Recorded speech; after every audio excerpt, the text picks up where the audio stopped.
Segundo seus relatos, os Estados Unidos do futuro estavam em ruínas. Será que era do futuro mesmo? Ou será que isso já começou?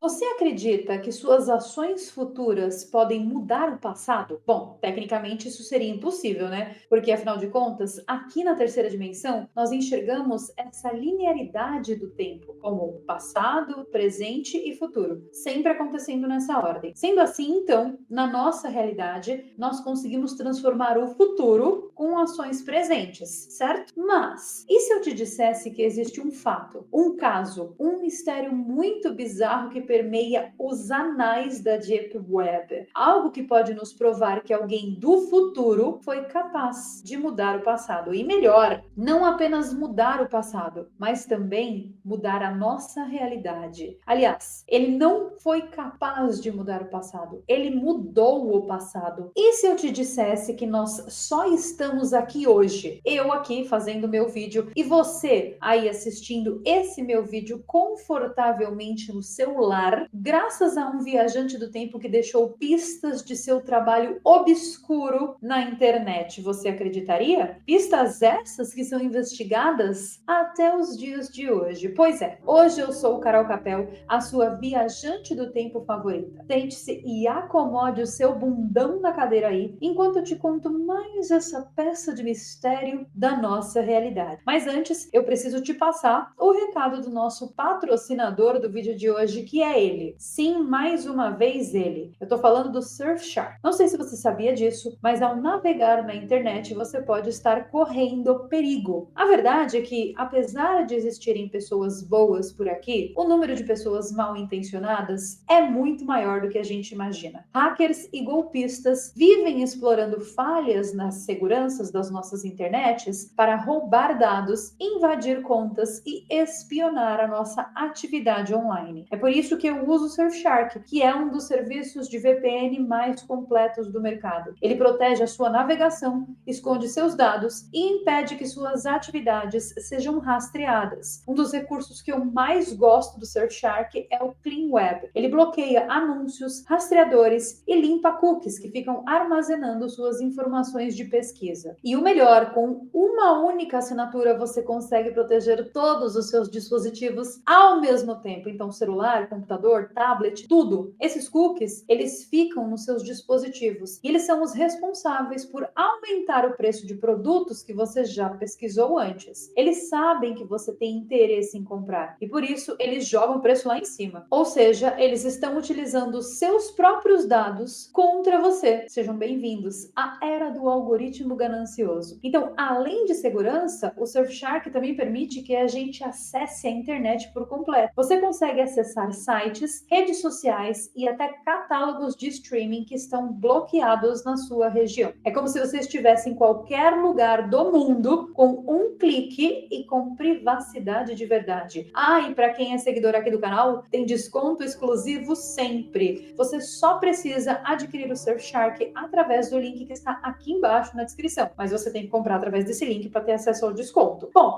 agora que eu já passei o recado do nosso patrocinador de sempre, vamos voltar ao assunto do vídeo. Tudo isso começou de forma obscura, quase que despercebida, como muitos dos grandes segredos da história. Lá atrás, no início dos anos 2000, em fóruns rudimentares da internet, as chamadas BBS, Bulletin Board Systems, as antecessoras do que hoje nós chamamos de redes sociais, surgiram mensagens assinadas por um nome enigmático, o Time Travel Underline Zero. Pouco tempo depois, esse nome se transformaria em uma lenda, o nome John Titor. Ele dizia ser um soldado norte-americano do ano 2038 que teria sido enviado de volta no tempo em uma missão crítica para a sobrevivência da humanidade. Afinal de contas, qual era a tarefa desse soldado? Ele precisava voltar até o ano de 1975 para recuperar um computador, um IBM 5100, uma máquina obsoleta para os nossos padrões atuais, mas que, segundo ele, continha uma função secreta capaz de resolver um problema devastador que atingiria os sistemas de 32 bits em 19 de janeiro de 2038 às 5h14 da manhã. E, gente, por mais que essa história seja maluca, esse problema é real. Esse bug que o John Titor falava nos fóruns por aí é um bug real. É o chamado bug Y2K38, um erro de estouro de memória semelhante ao temido bug do milênio lá. Quando os sistemas de 32 bits atingirem seu limite de contagem de tempo, eles retornarão às datas como 1901, colapsando bancos, satélites, servidores e redes de infraestrutura crítica. Então, o John Titor, esse nosso usuário estranho de fóruns da internet, ele afirmava que no seu mundo, esse evento foi o último golpe após uma série de tragédias. Segundo seus relatos, os Estados Unidos do futuro estavam em ruínas. Será que era do futuro mesmo? Ou será que isso já começou? Mas em 2004, teria começado uma guerra civil entre cidadãos e o governo federal, culminando em uma reorganização da política completa. 5 regiões autônomas surgiram, sem governo central, elas ficaram isoladas e hostis. A capital, segundo ele, não era mais Washington, D.C., agora era Omaha, Nebraska. E mais, em 2015, eclodiu uma terceira guerra mundial, onde Rússia, China, Europa e Estados Unidos trocaram mísseis em um conflito preventivo, resultando em 3 bilhões de mortos. O mundo que sobrou era um resquício rural, sobrevivendo em comunidades isoladas. Só que o que deixava toda essa história mais perturbadora era o nível de conhecimento técnico que o Titor tinha. E principalmente, nos relatos dele, ele passava um nível de conhecimento absurdo. Ele descreveu em detalhes como funcionaria essa suposta máquina do tempo, um dispositivo que ele chamava de C204, criado pela General Electric, contendo 2 mini buracos negros giratórios, relógios atômicos e sensores de gravidade. O dispositivo foi instalado primeiro em um Chevrolet Corvette 1967 e depois em um caminhão militar 4x4. E a descrição era bem parecida com a história do DeLorean lá do De Volta para o Futuro. Será que tudo isso é uma coincidência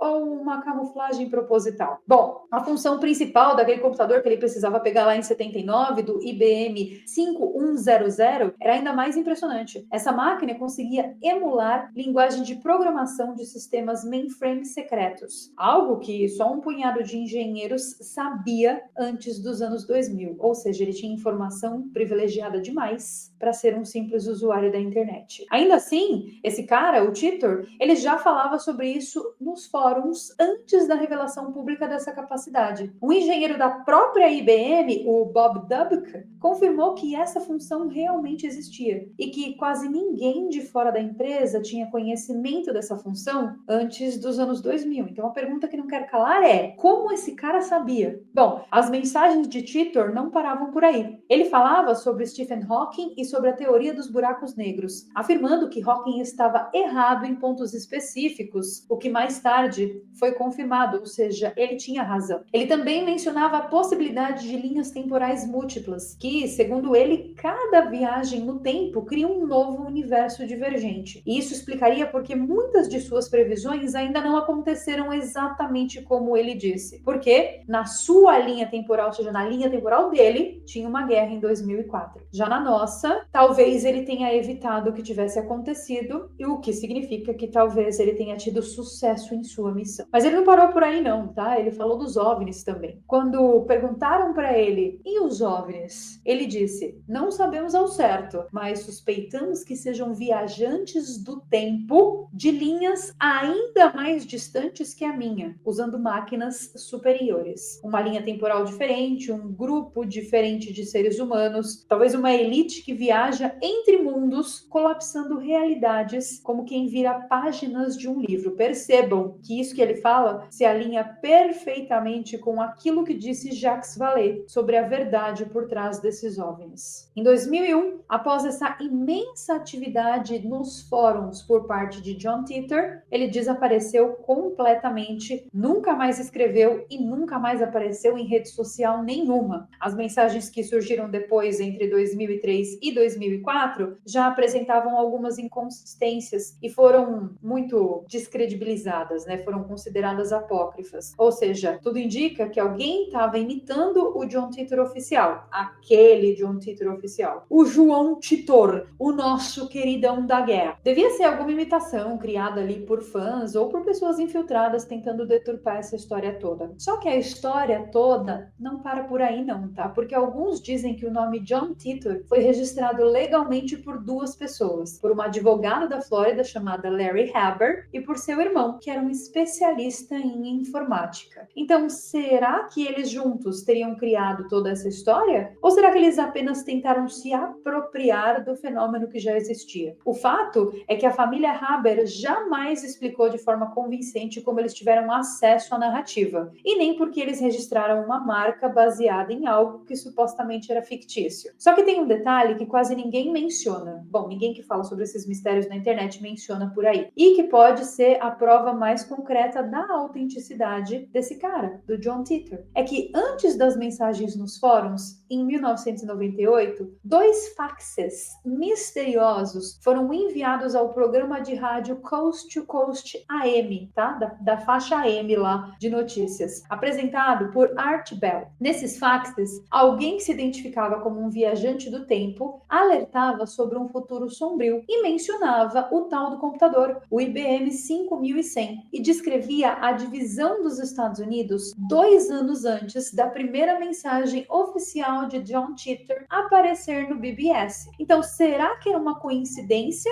Ou será que esse foi apenas o primeiro sinal de que alguém estava realmente tentando deixar pistas no passado? Bom, e aí vem a última mensagem atribuída a ele, porque ele se despediu, claro, ele não foi embora simplesmente. Ele se despediu e ele deixou um aviso enigmático que ecoa até os dias de hoje. Um enigma que até o momento presente ainda não foi resolvido, e acreditem vocês ou não, ainda há pessoas que estudam esse caso. Ele disse, entre aspas, o futuro não está escrito, mas às vezes ele deixa mensagens escondidas no passado. O que será que ele quis dizer com tudo isso? Será que ele quis dizer que existem mais pistas que ainda precisam ser encontradas? Bom, o Codex Titor, ou seja, o código que esse homem deixou, é a totalidade de suas mensagens, arquivos e códigos de informação. E você pode encontrá-lo facilmente na internet, tem até livros sobre esse assunto. Esse Codex, ele ainda guarda chaves que podem prevenir o caos que supostamente acontecerá em 2038. Mas aí eu fico me perguntando sobre essa história. Será que tudo já aconteceu, só que em uma outra linha temporal? E agora, nessa linha aqui que nós estamos vivendo em uma linha temporal corrigida, onde o pior já foi evitado, e principalmente por ele, por um homem que nunca existiu oficialmente? Bom, o mistério permanece, nunca foi resolvido, e o tempo avança, e o relógio do bug lá, o Y2K38, ele continua funcionando, viu? Ou seja, ainda não resolveram o bug. Ou seja, é bug ou bug, gente? Bug é em português, não é? Bug é em inglês. O bug permanece, o bug continua, ainda não resolveram ele. Ou seja, será que John Titor não era real, não? E a pergunta que não quer calar para encerrar esse episódio de mistério aqui é: será que ele já não voltou e já não resolveu tudo? E exatamente porque ele já fez todo esse paranauê, todo esse trâmite aí, nós estamos aqui agora ainda presentes, vivos? Teria ele criado um paradoxo no tempo e reescrito o futuro voltando no tempo? Bom, são perguntas, obviamente, que não serei capaz de respondê-las, principalmente porque esse é um dos mistérios mais obscuros da internet e que ninguém consegue decifrar, ninguém conseguiu decifrar até os dias de hoje. Mas eu quero saber a opinião de vocês sobre esse assunto. Você acredita que essa história é real e que John Titor voltou no passado, resolveu a treta e por isso nós estamos aqui hoje? Ou você acha que ele era só um doidinho da internet? E se ele era só um doidinho da internet, como que ele tinha tanta informação assim? Como que ele era esse cara que sabia de coisas que eram de patrimônio da IBM, que só os engenheiros mais picas da IBM poderiam saber? Será que ele era um engenheiro da IBM, se fazendo passar por John Titor na internet? Não sei, gente, quero saber as opiniões de vocês. Comentem aqui embaixo o que vocês pensam disso e eu vejo vocês nos nossos próximos vídeos. Bye!